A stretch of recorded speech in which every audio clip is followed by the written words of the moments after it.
14 ઓગસ્ટના રોજ Hindustan agro industries Himmatnagar ખાતે ફાર્મટ્રેક ટ્રેક્ટરના એક સાથે 25 ટ્રેક્ટરની ભવ્ય ડિલિવરી કરવામાં આવી।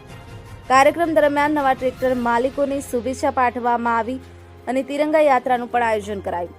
આ પ્રસંગે ડીલરશીપના અધિકારીઓ, ગ્રાહકો અને અનેક ગ્રામજનો મોટી સંખ્યામાં હાજર રહ્યા હતા। કાર્યક્રમમાં દેશભક્તિના નારા સાથે ઉત્સાહભેર તિરંગા યાત્રા નીકળી અને સૌએ ઉજવણીમાં ભાગ લીધો। આબિદ અલી ભુરા, એબી ન્યૂઝ ગુજરાતી, હિંમતનગર।